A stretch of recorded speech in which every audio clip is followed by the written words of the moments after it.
Jim Shepard is the author of 7 novels and 4 story collections, all of them wonderful, embracing, and one of which, the short story collection, Like You'd Understand Anyway, was a finalist for the National Book Award.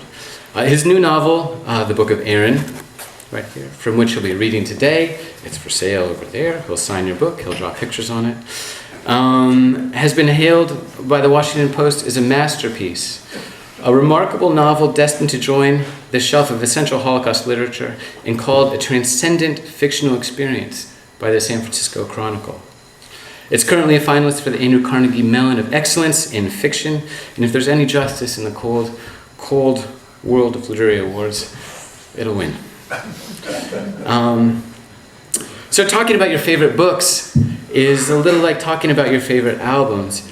You don't really know how to communicate with people who haven't put in the same amount of time that you have into loving that same exact thing. And what's more, you don't really even feel like talking to those people. Beyond saying, look, here's a turntable, here's a record.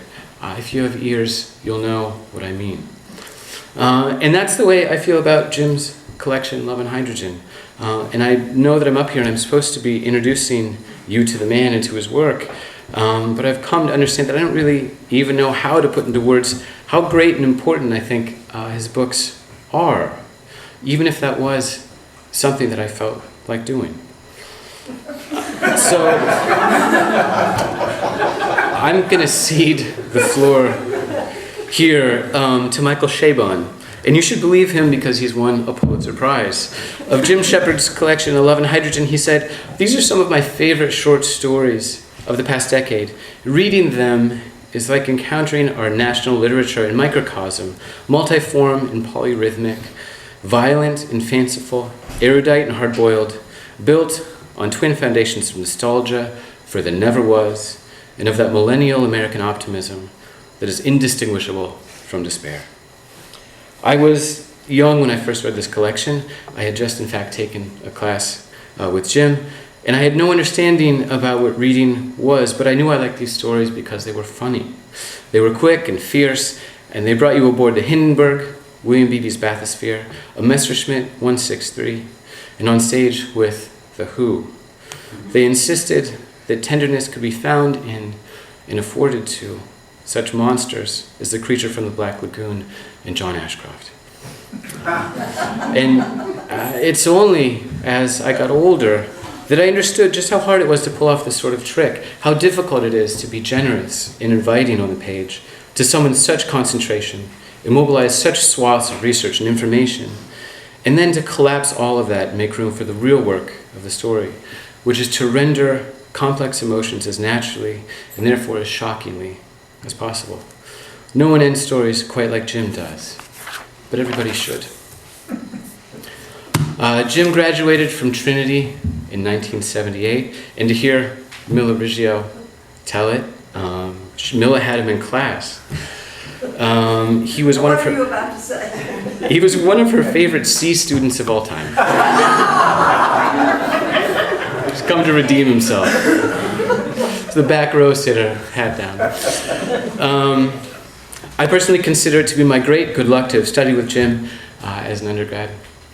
And his new novel, The Book of Aaron, is an unbelievably moving story, and it is, I think, his best book yet. So we are very glad to have him here.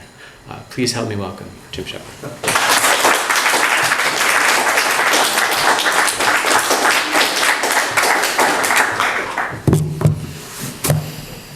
Boy, it is weird to be introduced by one of your favorite students and have him mention one of your favorite teachers at the same time. That's pretty strange. It's also demoralizing to hear that Mila thought I was a C student. I don't think I said that. Yeah, I don't think so. It's fiction. It's fiction, yeah. There was a great moment. Mila is actually maybe the most influential person in my life when it comes to teachers, because there was a moment, there was something called narrative and thematic patterns, which was what I used to take as a freshman at Trinity, and it would be tragedy, comedy, romance, irony. And I came from a shitty public high school, and I liked English, so I signed up for Miller's class, and I was there the first couple days, and I thought, you can't do this. Because I was surrounded by kids who'd come from Choate and were just like so smooth, you know, and they had like the patches on their elbows, and they were like, I think it's really nuanced. There's a sort of a metafictional gesture being made here, and I was like, holy fuck. And so I went up to Miller after the first day or two, and maybe even the first class. I went up to Miller and I said, I think I have to drop this course. And Miller had that great expression she had when she didn't register I'd even been in the class. And she said, oh, I'm sorry, strange person. Why do you have to drop the class? And I said, I don't have any idea what's going on in this, you know, in this discussion. I was lost. And she said, well, what did you think was going on I think it was a little poem we did the first day. And she said, well, what did you think was going on in the poem? And I told her, and she said, well, that's more or less what we were talking about. And I said, yeah, but they were saying nuance, you know. And she said, they have the style down. They know the rap. You don't know the rap yet. Just give it a little while. And I was like, God bless you, lady. And I went on to get a B in that class, okay? I think I actually got a B+, he said proudly, but still. But Miller kept me in English, and if it hadn't been for Miller, I'm sure right now I would be behind a counter going, you want fries with that? All right, I'm going to read from the new novel. My secret plan is to read about 20 minutes. I'll jump around a little bit. And then we'll have an interactive part where we can talk about pretty much anything you want to hear about, including Ethan's sexual history, which could take a while. But I should preface it, I hate those sort of things where people tell you what you need to know about a novel, but you should know a little bit before we get started. And one of the ways in which this novel is very unusual for me is that it began with somebody suggesting I write it, and I write about a wide array of odd enough stuff that I get messages from old students and friends all the time saying, why don't you write about this? This is weird. You should do this. And about 5 years ago, an old student wrote me and said, why have you never written about Janusz Korczak? And Janusz Korczak, for those of you who are not steeped in Polish history, was one of the great educational reformers of the early 20th century who had this sort of radical idea that children are human beings and that their desires should be taken into account in some way in their education. And if you know something about, say, Prussian education in the 19th century, you realize what a radical idea that was. His idea sort of swept through Europe and transformed education. He was also a pediatrician and a children's health advocate. He was a huge best-selling author for children. He was a radio personality. We don't really have an analog in America, but if we had one, it would be something like Dr. Seuss, Dr. Spock, and Garrison Keillor all rolled into one. 1939 rolls around, and he says, I've lived a good long life. I'm ready to go to Palestine and retire. And the Germans invade Poland, and he thinks, well, I better not go anywhere. So he runs an orphanage in Warsaw. It ends up being the orphanage in the Warsaw Ghetto, and in 1942, the Germans, who respect him as much as they can respect any Jew, come to him and say, we're going to liquidate your orphanage. We're going to send all the kids to Treblinka. Everybody at that point knows what Treblinka means. It's a death camp. It's not a concentration camp. And he says, I'm going with them. And the Germans say, well, you don't have to. There's going to be more orphans. And he says, no, if they're going, I'm going with them. And the Germans say, all right, well, suit yourself. You might want to tell them they're going to a happy place. And he says, no, my whole educational belief system has been about the dignity of the child, so I'm going to tell them the truth. And you watch how we handle ourselves. The children ended up having to march from their orphanage, which was in the southern extremity of the ghetto, all the way to the northern extremity of the ghetto, which was where the deportation site was. When I walked that in Warsaw, it took me 2.5 hours. It must have taken the kids, because they were age 4 to about 13, it must have taken them at least 4 hours, and they did it in the midday heat, and they did it in ranks. They did it in almost perfect order. And the Germans had a rule then that if you weren't being deported as a Jew, you had to come out and watch the Jews who were being deported. So the entire ghetto saw them march by. And it was this astonishing and wrenching and moving spectacle that all of the survivors wrote about. But it also sort of changed the direction of the war, because it turned out that one of the arguments against resistance had always been, well, they're not going to kill everybody. And after Stalingrad, the understanding was that the Germans were going to lose the war. It was just a matter of how long it was going to take. So there was a very powerful argument to be made, just don't piss them off, right? Let's just keep our heads down. When the Jews saw Korczak being marched to the deportation site, they thought, oh, they are going to kill them all. They are going to kill us all. And so from then on in, all the Jews in the ghetto started contributing to the hoarding of weapons, and the Jewish uprising followed a few months later. Sounds like a good story to write about. Why had I never written about it? Well, I've always been resistant to writing about the great men and women of history. I don't much like hagiography. I prefer the worm's eye view of politics and history. And I'm also wary of what's supposed to be commensurate in terms of conflict with somebody who's that amazing, right? I'm going to write about Gandhi, but he had a stutter. You know? I'm going to write about Jesus. He was awkward around women. You know, you're like, really? He was still Jesus. Leave him alone. You know. So I'm also the kind of person, however, who has Korczak's Ghetto Diary in my library. As I told Lucy's class today, my wife has said about me, I'm the only person she knows who would take a history of the guillotine to the beach. So I reread Korczak's Ghetto Diary just out of curiosity, and I came across a story that really snagged my emotional attention, which was this mother had said she was dying of typhus, and she said, I'm going to her 10-year-old boy, I'm going to stay alive until I can get you into that orphanage. And there were no openings. So she miraculously stayed alive month after month after month. And then finally Korczak said to the family, there's an opening. And the mother said, thank God, and died. And the boy never forgave Korczak.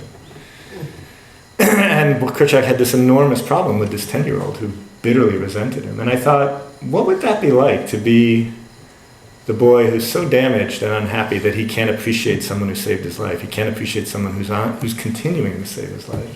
What would it be like to be unable to appreciate someone who's that important to you? And my mother would go, yes, what would that be like? I wonder. So anyway, this is narrated by a boy.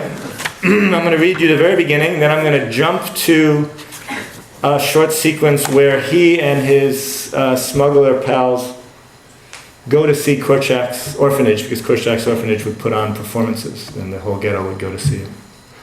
And then I'll jump to a passage much later. This is the very beginning of the novel.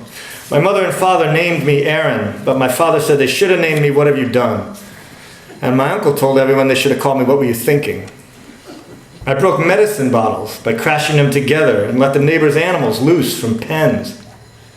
My mother said my father shouldn't beat such a small boy, but my father said that one misfortune was never enough for me. And my uncle told her that my kind of craziness was like stealing from the rest of the family. When I complained about it, my mother reminded me I had only myself to blame, and that in our family, the cure for a toothache was to slap the other side of your face. My older brother was always saying we all went without cradles for our backsides or pillows for our heads. Why didn't he complain some more, my mother suggested. Maybe she could light the stove with his complaints.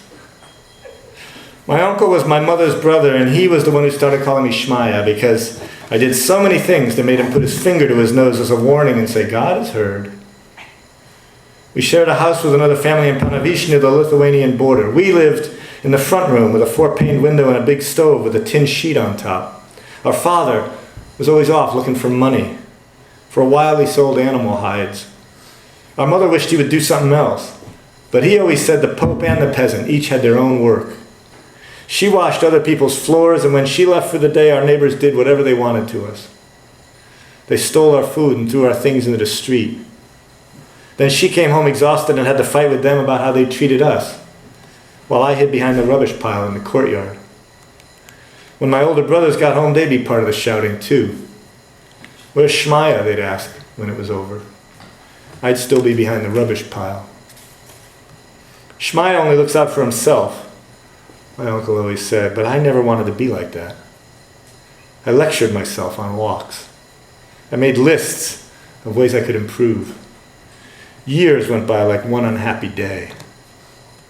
My mother tried to teach me the alphabet, unsuccessfully. She used a big paper chart attached to a board and pointed to a bird or a little man or a purse and then to the letter that went with them. A whole day was spent trying to get me to draw the semicircle and straight line of the letter Aleph. But I was like something that had been raised in the wild. I didn't know the names of objects. Teachers talked to me and I stared back.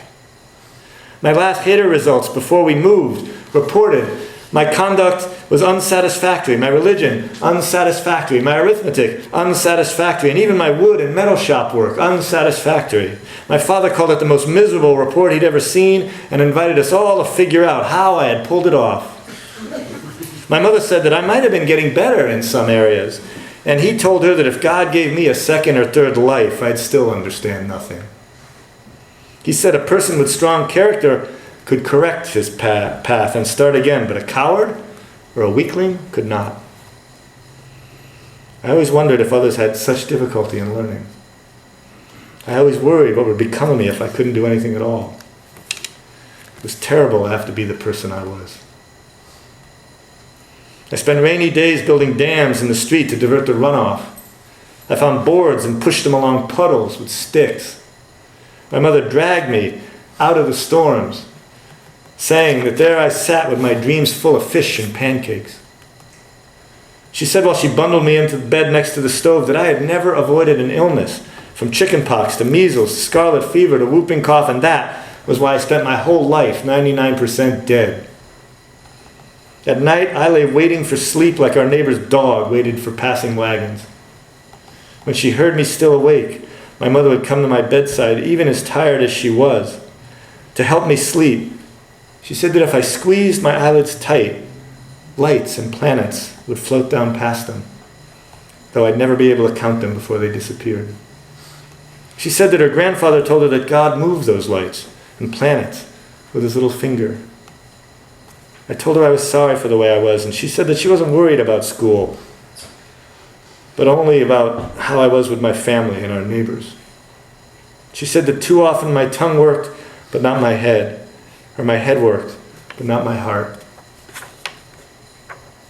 Yet when my younger brother was born, I told her I wanted him thrown into the chicken coop. I was glum that whole year when I was 4 because of an infected vaccination on my arm. My mother said I played alone even when there were other kids about. 2 years went by without my learning a thing. I didn't know how to swim or ride a bicycle. I had no grandparents, no aunts, and no godparents. When I asked why, my father said it was because society's parasites ate well while the worthy received only dirty water. And my mother said it was because of sickness.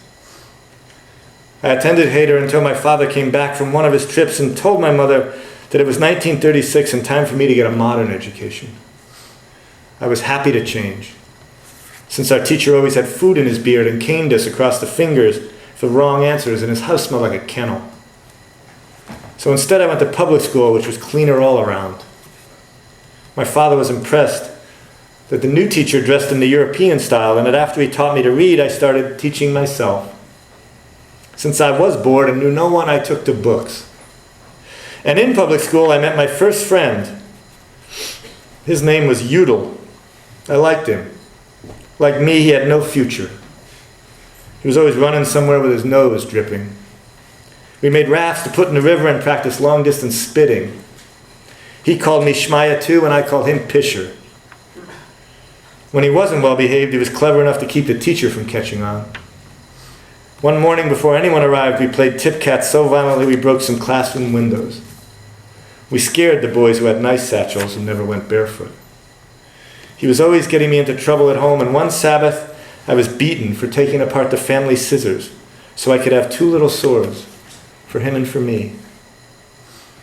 His mother taught him only sad songs, including one about the king of Siberia before she got sick because of her teeth and died. He came looking for me once she was dead, but I hid from him. He told me the next day that 2 old men carried her out of the house on a board, and then his father moved him away. That summer, a card arrived from my father from his cousin in Warsaw telling him there was work in his factory. The factory made fabric out of cotton thread. My father hitched a ride to the city in a truck full of geese and then sent for us. He moved us to 21 Zamenhof Street, apartment number 6. My mother made us each memorize the address so we could find it when we got lost. And my younger brother, who had a bad lung, spent his days at the back window looking out at the garbage bins. We both thought the best thing about the move was the tailor shop across the square. The tailor made uniforms for the army. In the front of his window, there were 3 rows of hand-sized mannequins, each dressed in miniature uniforms.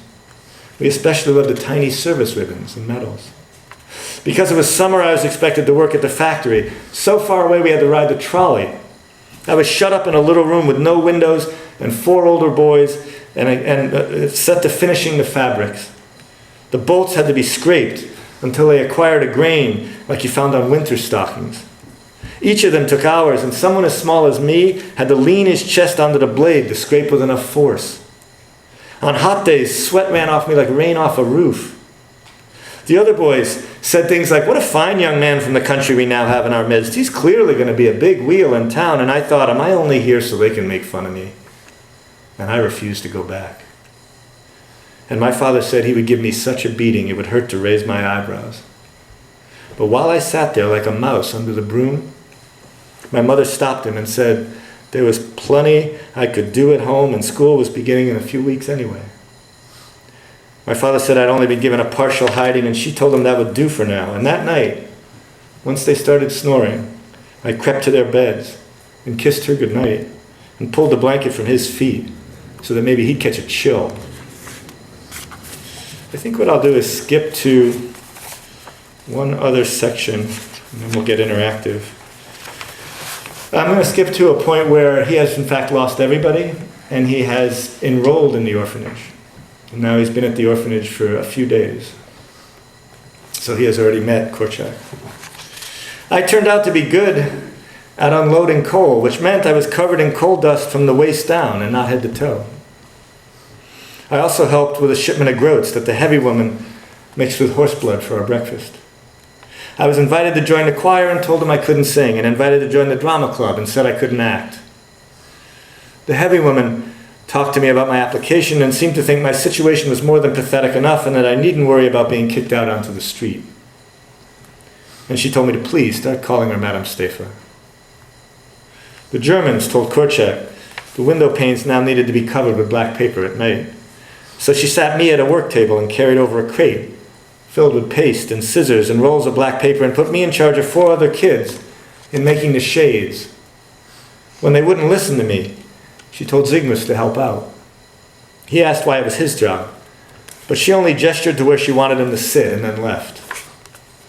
He had me measure and others do the cutting and pasting. The kids talked about nothing but eating. One said that when he was young he could go all day without eating, but now he was an empty pot. He said that soup was no sooner poured down into his stomach that he was hungry again. He had the same blank and accepting expression as my little brother, and I had to stop looking at him. I moved a step stool over to the windows and did arm lengths to estimate sizes. One of the other kids asked Zygmus if he had any brothers or sisters, and he said he had 3 sisters. He said his parents used to have a mill that ground buckwheat flour, and one day he and his sisters had gone to get milk, and when they returned, people were robbing the mill, and a neighbor was saying, "You people are robbing these kids and they're orphans," and that's how they found out their parents had been killed. He said his older sister had then been attacked by some German soldiers and had run away over the Russian border, and that had really put them out of business as a family, since she'd been the only one left who could cook. Madame Stefa was in charge of the daily routine. Her scoldings always began with, "Let me tell you." And when she was asked a question she didn't want to answer, she always said, "Let's not worry about it." Korczak spent 2 days a week arranging for help for other orphanages, and the rest of the time went begging for us. On those days, he left early and returned late, and always took a different boy. He begged at the Jewish community office, in the homes of the rich or the collaborators, and outside the cafes. The heavy woman worried about him. She said when he was gone that he came back in the evenings worn out from having had to raise hell over a barrel of sauerkraut. Zygmus said the kids he picked to go along were the ones who'd been with him since they were small, and that he liked the kids he had raised more than the rest. I watched him late at night when he got back. With only one light on, he looked ancient. His hands shook and he rationed his cigarettes and vodka with saccharin, and every few minutes he cleared his throat. "So you're up again," he said one night when he finally saw me watching. "Aren't you tired? Don't we give you enough to do?" I was always tired, I told him. And whatever I had to do, I couldn't handle. "So you're not one of my fire eaters?" he asked. "Like your friend Zygmus, whose mother rode stags through the forest and ate horses?" "My mother took in washing," I told him. "I remember you from the gang at the gate," he said. And when I apologized, he told me it was all right. I hadn't been the cruel one, and everyone had to do what they needed to in order to get by. All doors open before the hungry. He shook me awake on my cot the next day and told me to get dressed because I was coming with him. When we got outside, it was still dark. I didn't want to be back out on the streets, I told him. He said he understood. He talked nonstop as he walked. He said maybe today we'd visit the Germans. He said the officer assigned to supervise the orphanage had been a pediatrician himself, and always referred to Korczak as his respected colleague, and thought that was hilarious. He said the officer called the orphanage his Republic of Swindlers, and that it said the Jews managed to adjust to every situation but never knew how good they had it. Like the man who complained he had no golden shoes but didn't realize he was soon to lose his legs. It was windy and muddy and cold, and everyone who was out early moved around as if fed up with his own exhaustion. Most were beggars who'd been out all night. We stopped next to a girl with bare arms squatting in front of a little wagon carrying frozen and rotted rutabagas. A younger girl was curled up under the wagon, with her feet covered in newspaper wrapped and tied into the shape of shoes. Korczak knelt next to her and put something in her hand. Both girls did everything slowly. "Enough about the Germans," he said, once we started walking again. He blew on his hands. I asked where we were going, and he asked if it mattered. He said that given one circumstance or another, we were all tied up like dogs on a chain. After I didn't answer, he apologized for saying something so unhelpful. His apology made him quiet. He said that in one house the previous week, he found 6 children on a wet and rotting mattress. And when I still didn't say anything, he asked, who wasn't sad? He said the world was one great sadness. He said what we needed to do was tell ourselves we weren't living in the worst place in the world, but instead were surrounded by grasshoppers and glowworms. From his expression, it didn't look like he was being ironic. I told him again that I didn't want to be out on the street. And when he didn't answer, I said I didn't want to be at the orphanage either. He said I was free to leave. And I hated him for making me feel the way I did. And I hated myself even more for not just being dead somewhere. The sun came up, and he asked if I was at least happy to be out in the sunshine. I rubbed my arms and face, and he asked if I'd hurt him. I told him that whether I was happy or unhappy, I took things as I found them. He said his mother used to say when it was sunny, and he was particularly gloomy, that not even a Jew could suffer on a day like today. Every few steps now, someone was begging or selling or had come out of a hole and was trying to keep warm. One was wrapped in a quilt that was losing feathers in the wind. Someone was selling milk out of their house, and we got in line for some. Wherever there's a line, I stand in it, no matter what they're selling, because I know I'm going to get something, he joked. We began our begging at a rich man's house. He rang the bell. The man, when he answered the door, said, "Oh, Pan Doctor, you're killing me here," instead of hello. And Korczak asked him, what was worse than being an old man? And answered, being an old Jew. And what was worse than that? An old Jew who was penniless. And worse than that? An old Jew who was penniless and unresourceful. And worse than that? An old Jew who was penniless and unresourceful and who bore the burden of a large family. And worse than that? Someone whose large family were all children. And worse than that? Children who were starving. The man disappeared from the door and returned with some money and dumped it into a sack Korczak held out. Then he excused himself and said good morning and shut the door while Korczak looked into the sack. I think I'll stop there. Thank you.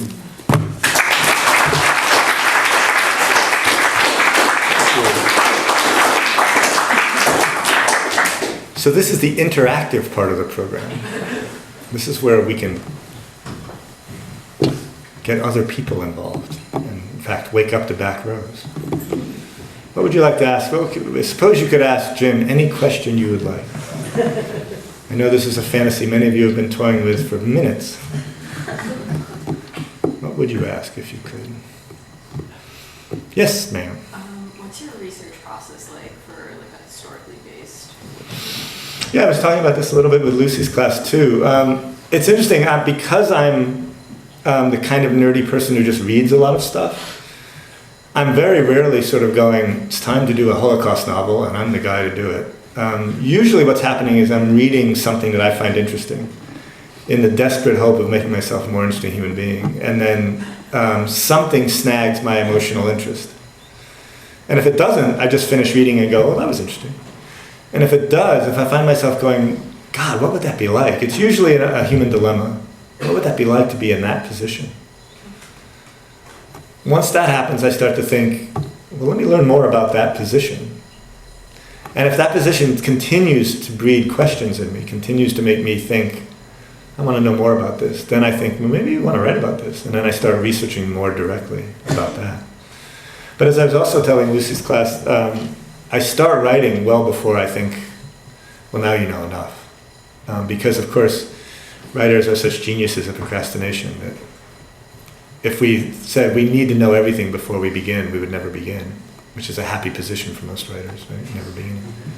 So I usually get moving before I feel utterly confident in the material, and then I start teaching myself what else I need to know as I go along. And I also then have the satisfaction of saying, well, look, you're moving. So the research process begins before the writing, continues through the writing, and continues after the writing as well. But again, if you're a happy nerd, you're not going, oh, I have more research to do. You're going, I have more research to do, which is good. I mean, I'm the sort of person, when you tell me that there's a new 400-page book on Krakatoa that's just come out, my heart leaps in anticipation. Right? Other people, their heart sinks, or they stay bored. Other questions? Is that a useful answer? You're too polite to say otherwise. It's like, no, I'm sure it'll help someone. Not me, but someone. Yeah. Other questions? Yes, sir. Other than the obvious length difference, what's the difference for you? Like, how is it different writing a short story and then writing a novel? Other than the obvious length difference, well, you are dealing with a different series of designs in some ways, right? Part of what's going on with a novel like this, for example, I mean, when I'm coming up with a subject, I'm thinking, is this compelling enough to keep your interest? If that's the case, then I'm just excited to be working on something, and I'm very rarely initially going, I think this is a story, I think this is a novel, I think this is a haiku. Normally I'm just happy to be generating stuff. In this case, though, I thought, well, I know I want to take this boy from eastern Poland all the way through Warsaw and up to the gates of Treblinka. I don't think I'm going to be able to do that in less than 50 or 60 or 70 pages, which is heading into that dread, impossible territory of novella, which makes publishers hang themselves from shower heads. So then I thought, maybe this is a short novel, actually, which would be good news for my family, because they're used to me producing short stories and living on crackers. So then I thought, well, maybe this is a novel. And that involves a slightly different, more capacious sense of design, right? I mean, I'm pretty ruthless in terms of what gets in. And this is a very short novel, even by novel standards. And you'll notice it's a small book, which allows Knopf to sort of take a 190-page manuscript and turn it into a 200 and something page book. The magic of publishing. But how do I decide? It's really a matter of how much stuff. I'm trying to do everything in my perverse way in as short a time as possible. And if I can make it a story, I will make it a story, because that will put less food on my children's plate. And when they complain, I go, shut up or I'll do poetry. And then you'll really be out of luck, essentially. Other questions? Yeah. So here's the devil's advocate question. Always depend on Lucy for that. There you go. I mean, it would terrify me to write a Holocaust novel, because you're just there for everybody to take pot shots at. I mean, there's the Adorno thing about art after the Holocaust. Right. Plus, there's just all the Holocaust stuff. I mean, I've become an addict of Holocaust movies. I mean, I'm never gonna. They just keep on and coming. Yeah. And so, once this did get hold of you, did you feel some trepidation about it being the Holocaust and yeah? How could you not feel some like, who cares? Let's try it. Nearly every. I mean, one of the things that reassured me was nearly everything that I undertake. I find myself going, really? Are you really going to do this? Because this seems stupid. And it's usually stupid for one reason or another, right? You're really going to write about a mass murderer? You're really going to write about the creature from the Black Lagoon? I mean, these are all dumb for different reasons. I pride myself on choosing things that are dumb for different reasons. In this case, though, I'm finding myself going, you are compelled by this. You want to do this. You're a little ways into it already. Really? Are you going to do this? Are you going to do a Holocaust novel? Because I certainly would not have planned to do that. Right? You got to get a little ways down that road before you think, really? But part of what gave me a little bit of courage, despite all of the trepidation, and it's a lot of trepidation, as you suggest, is that we have gone in 40, 50 years, we've gone from Adorno's, nobody can do this. Right? Adorno's remarked that there is no poetry after Auschwitz. If you try to write this novel in 1950, the critical response is uniformly, this is an impossibility, what you're trying to do. It's obscene. If you try to do it now, interestingly, the critical response is almost the opposite. All of the reviews that this book have gotten begin with, well, you wouldn't think you need another Holocaust novel, right? I mean, there's like a lot on the market of those. And I'm like, really? And that whole shift has been occasioned by Steven Spielberg, almost single-handedly. It's gone from, you cannot do this, to this is a kind of genre. How are you going to get out of these generic limitations? Right? Interestingly, what reviewers would begin as the straw man they were flogging when they would then go on to praise it would be, what else can you tell us about the Holocaust? As opposed to, should anybody be talking about this at all? Right? Yeah. And one of the things that helped me control that sense of the wildness of the hubris involved was saying, in fact, it isn't the story of the Holocaust, it isn't even the story of the Warsaw Ghetto, it's a boy, it's a single boy, and it's an angle on this that I've never seen before. And of course, that raises brickbats of another sort, right? The New York Times reviewer said, yes, all well and good, but why choose a snot-nosed boy as your narrator when you could in fact choose Janusz Korczak, a really interesting human being? That would have been a good protagonist, right? But in a weird way, by choosing the boy, I was helping control the hubris, right? This isn't the story of the ghetto. This is a 11-year-old in the ghetto, and B, in some ways, addressing that issue that I've always found quite distressing about, and it's one of the most distressing things about Spielberg's movie, which there are more valuable Jews than others.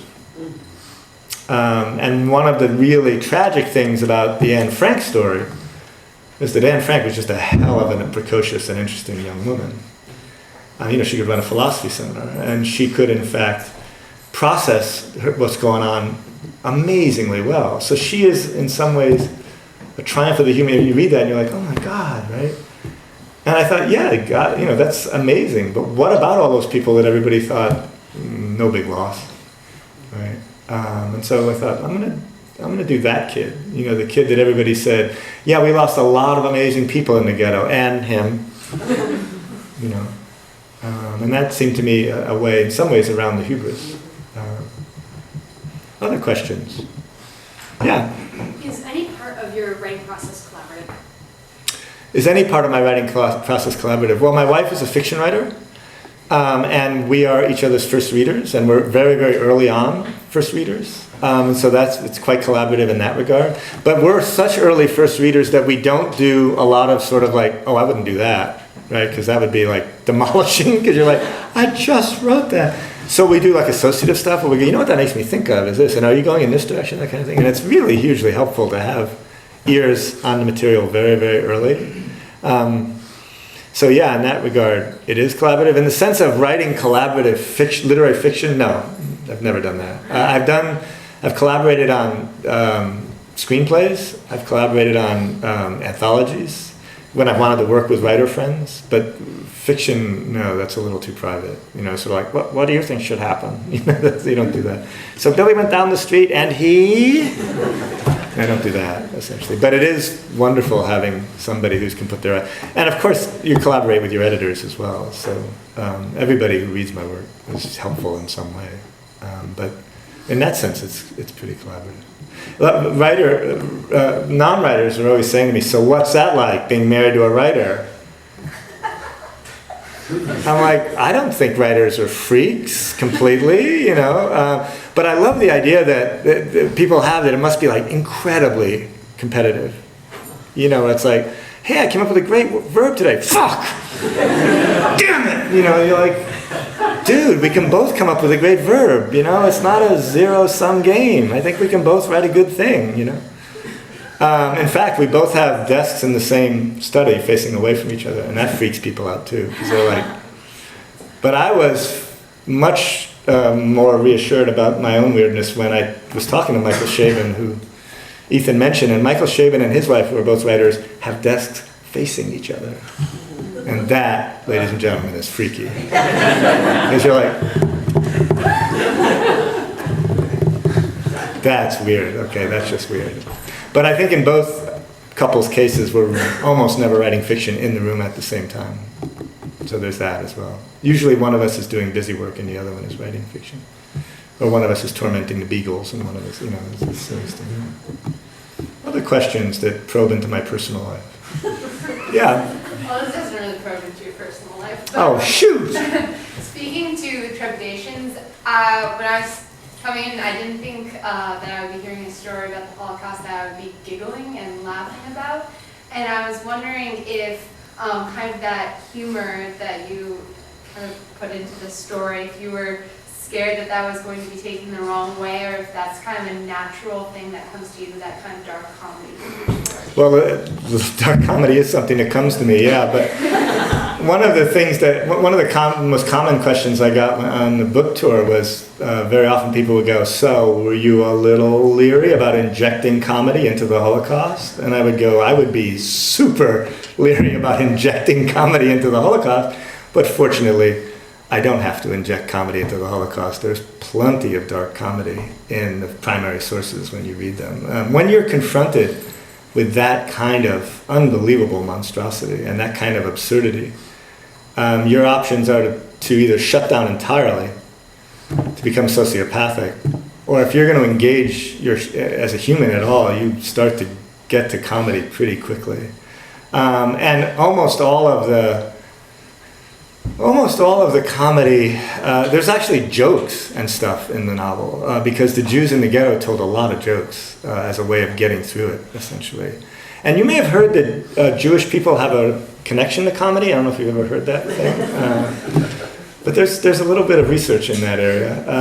And one of the jokes that I just lifted from one of the ghetto diaries is one where they would say, that Napoleon, when he invaded Russia, wore a red tunic in case he was shot, and Hitler wore brown pants. And that was a joke that the Jews in the ghetto absolutely adored, and they tell it over and over again, right? And there's an awful lot of dark humor. Because the other thing you forget, it's easy to lose sight of, is the Nazis were so monstrous. It's easy to forget that they were incredibly stupid a lot of the time in terms of their ideology. I mean, it was a knuckle-headed ideology. You know, I mean, and if you had any ability to sort of look at it from an angle, you were like, these guys are just imbeciles a lot of the time. You know, I mean, Himmler was a chicken farmer, right? So there was stuff to laugh at there and it helped. It helped to laugh sometimes. You know? But you're right. I mean, at first you want to go, ooh, right? But it turns out that the humor is all over the subject to begin with. Other questions?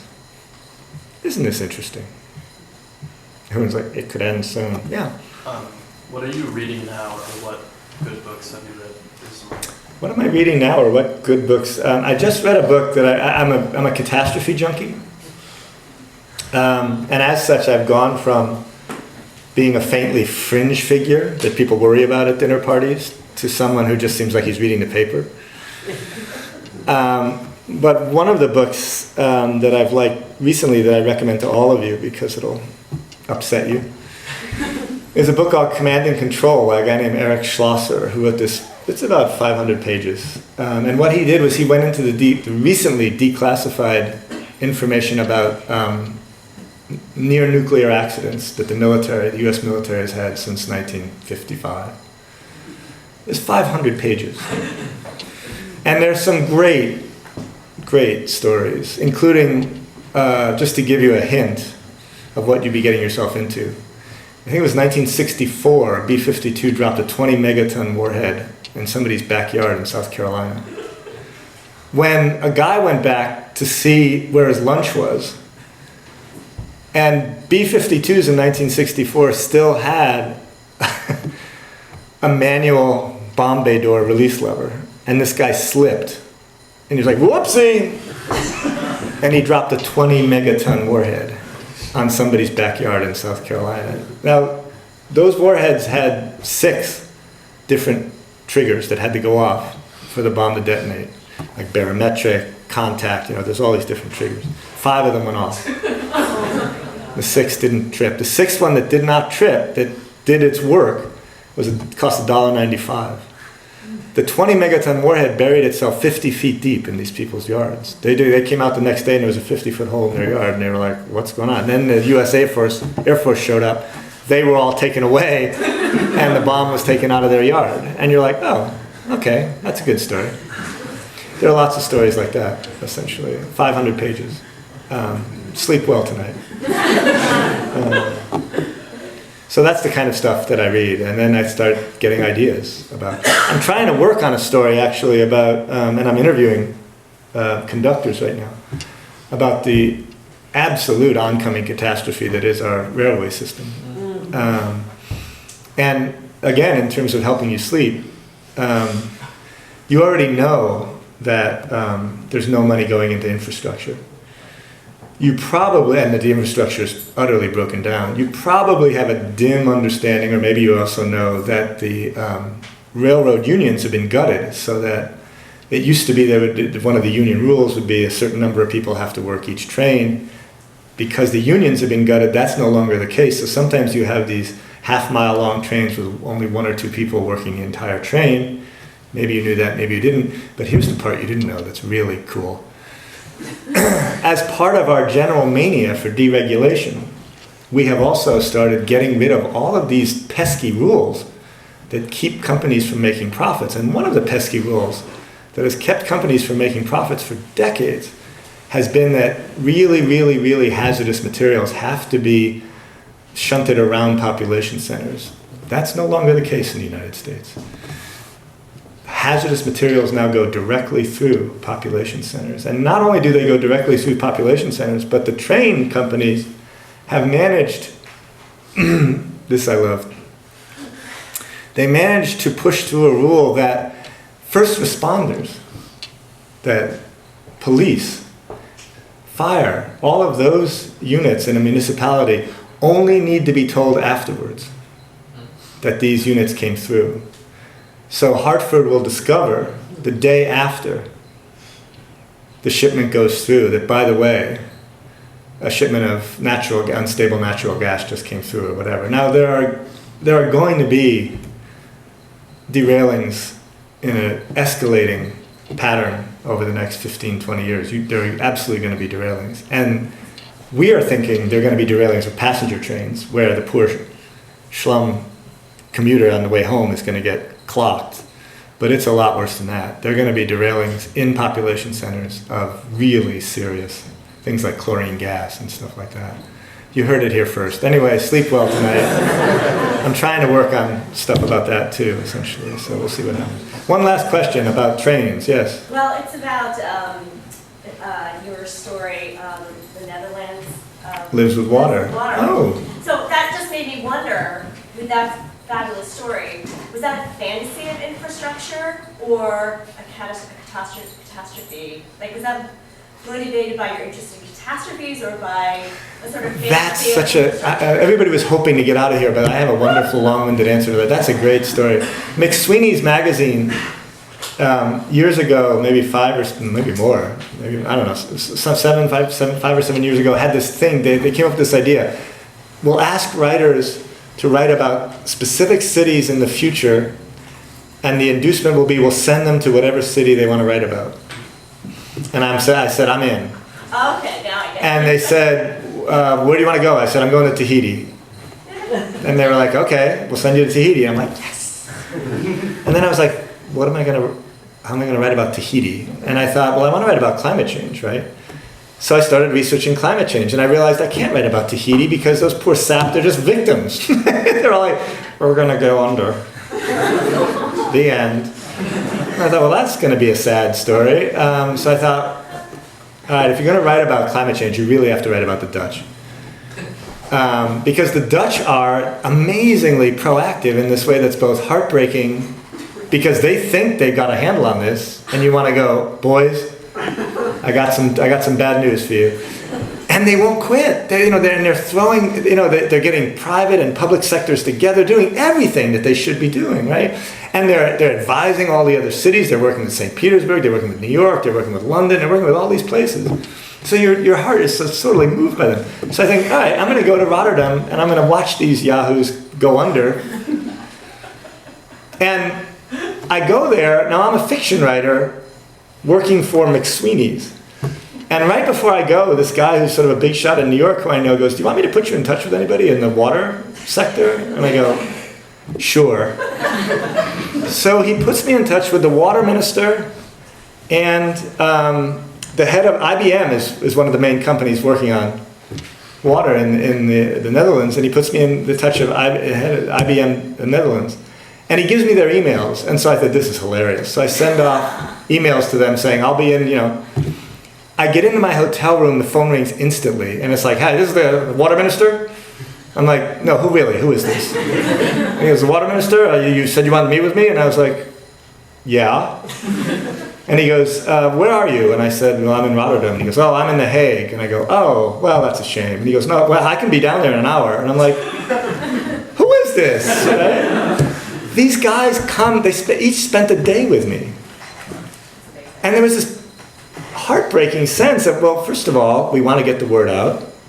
Secondly, you're a writer. That means we want to hang out with you and you're interesting. And I'm like, God bless you. I was like, I live in America. This never happened. Imagine like calling the Secretary of the Treasury. I'm working on a short story. I need you here now. The guy spent the day with me, right? And we're walking around. He's showing me everything. And he's saying things like, you're not going to write that we can't handle this, are you? And I'm like, I don't think you can handle it. He goes, no, we've got this. We really got it.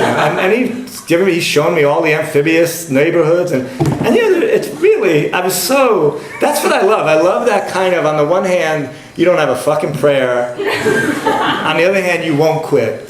Right? And that's the Dutch in a nutshell. It's like the British at the charge of the Light Brigade. You're like, guys, it's cannons. You're like, let's go forward. You're like, oh, it's so moving. You guys, come here, big hug. Right? So anyway, I wrote the story. And the great thing was they kept saying things like, where is this showing up again? And I would go, McSweeney's. And you could see them going, I don't. And then they said, well, you will send it to me, right? And I said, sure, absolutely. And it came out, it was in Best American. And so I sent them a copy of Best American. The water minister writes me back and he writes, well, the joke's on me! Exclamation point. Because things don't turn out so well at the end of that story, really. He's like, well, you certainly made me red-faced, you American fool. Anyway, thank you all for coming. I've kept you long enough.